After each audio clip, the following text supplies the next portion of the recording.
Bagaimana Yeshua menjadi Yesus? Siapapun yang berbicara lebih dari satu bahasa atau telah melakukan pekerjaan dalam menerjemahkan, pasti tahu bahwa nama dapat menimbulkan tantangan tertentu. Paling sering, ketika menyangkut nama, mereka ditransliterasikan, yang berarti suara kata asli dibawa sedekat mungkin menggunakan huruf-huruf bahasa baru, daripada diterjemahkan, yang dimana kata dalam bahasa baru yang mengekspresikan arti dari kata aslinya diganti. Contoh transliterasi adalah Moshe menjadi Musa, Yaakov menjadi Yakub. Namun Yaakov juga telah mengalami metamorfosis menjadi James dalam bahasa Inggris, Santiago dalam bahasa Spanyol, dan Jacques dalam bahasa Prancis.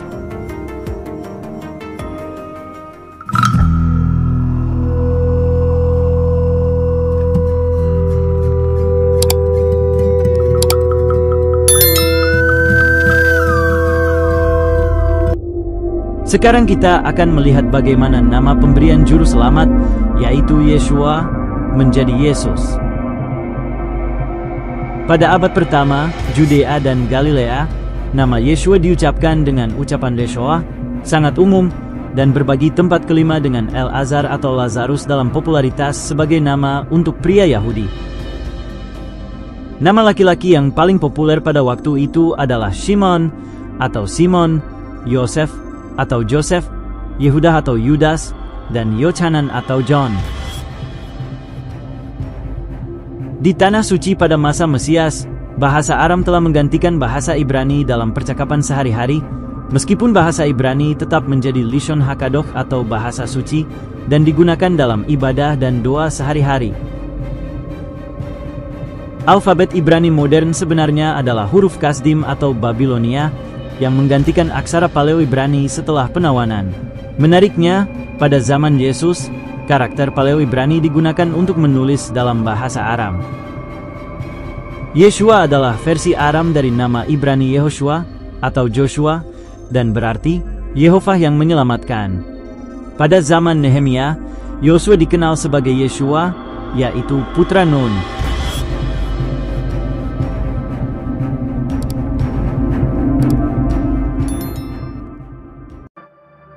Sepanjang kehidupannya Mesias di Galilea, Samaria, dan Yudea, tentu saja nama Yeshua tidak menjadi masalah bagi mereka yang berbicara bahasa Aram dan membaca Alkitab dan berdoa dalam bahasa Ibrani. Tetapi di luar Tanah Suci, menjadi cerita yang berbeda ketika kabar baik menyebar. Siapapun yang pernah mencoba belajar bahasa asing atau pernah mendengar orang asing berbicara bahasa Inggris, tahu betapa sulitnya mengucapkan bahasa asing dengan benar. Bahasa yang berbeda memiliki suara yang tidak dimiliki oleh orang lain, seperti suara SH dalam bahasa Inggris tidak ada dalam bahasa Spanyol, dan orang Amerika mengalami kesulitan mempelajari cara menggulung R mereka dalam bahasa Spanyol. Orang-orang yang bukan Yahudi dari Kekaisaran Romawi berbicara bahasa Yunani dan Latin, dan sama sekali tidak bisa mengucapkan Yeshua.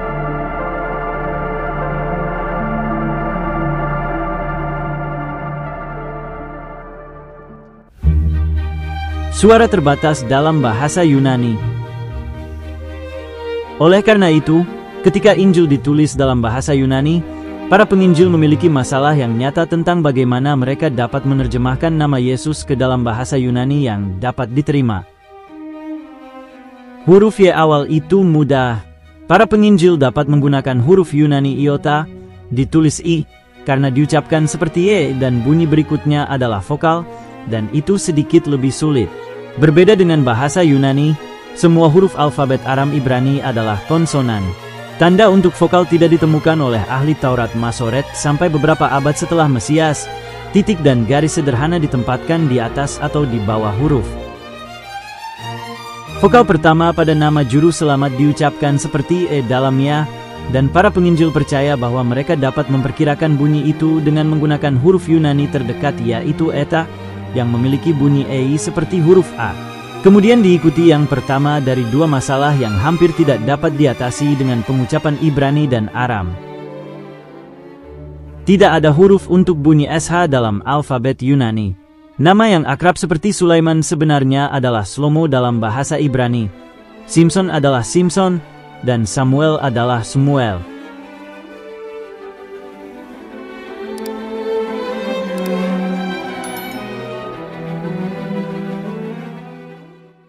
Seperti para penerjemah Yunani, dari nama-nama Ibrani Perjanjian Lama, para penginjil menggunakan sigma Yunani, yaitu S, untuk kata Ibrani Shin, atau SH, ketika menerjemahkan nama Mesias.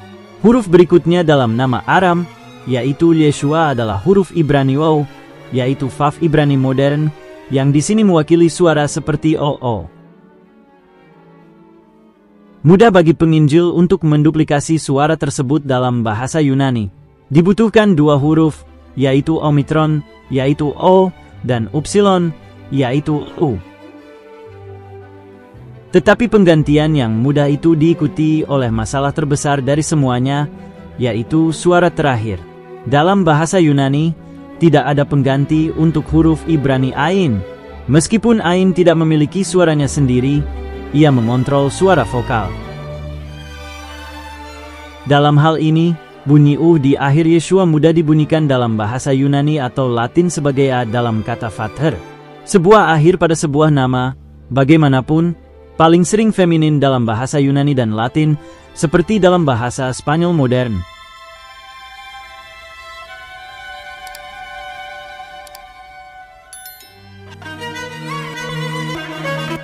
Dari mana asalnya J untuk sebutan Yesus? Pada sekitar abad ke-14, di skriptorium biara tempat Alkitab disalin dengan tangan, dan para biarawan mulai memanjangkan huruf I, awal kata menjadi J. Pengucapannya tetap sama, seperti huruf Y, tetapi para biarawan mengira huruf J tampak lebih baik. Mungkin biksu pertama yang melakukan ini adalah orang Jerman, karena huruf J dalam bahasa itu terdengar sama dengan huruf Y dalam bahasa Inggris, seperti yang masih terlihat dalam bahasa mereka saat ini. Oleh karena itu, nama Yesus berkembang menjadi bentuk tulisan Yesus yang sudah dikenal pada abad ke-17. Namun, semua orang masih mengucapkannya Yesus, dan bahasa Latin liturgi resmi pengucapannya tetap Yesus. Salinan asli 1611 King James Bible menjadikan Yesus sebagai Yesus, dan Yeremia dieja menjadi Yeremia. Jauh di abad ke-5 dan ke-6, beberapa suku Jermanik pagan, yang disebut Angles dan Saxon, menyerbu Inggris. Agustinus dari Canterbury mengubah mereka menjadi Kristen pada tahun 596 Masehi. Tentu saja, Agustinus menetapkan terjemahan Latin Jerome sebagai Alkitab resmi Inggris. Anglo-Saxon mengetahui bahwa nama juru selamat adalah Yesus. Secara alami, Anglo-Saxon Jermanik mengubah Latin awal I menjadi J. Namun, mereka melafalkan namanya sebagai Zoos, karena satu S di antara dua vokal terdengar seperti Z dalam bahasa Jermanik. Ketika komisi diberikan untuk terjemahan resmi pertama dari Alkitab ke dalam bahasa Inggris pada awal abad ke-17, Yesus Latin dibawa dan tidak berubah ke dalam Alkitab bahasa Inggris yang baru. Rata-rata warga Inggris saat itu mungkin mengucapkan nama Jesus, yang akhirnya berkembang menjadi Jesus, yaitu bahasa Inggris modern sekarang.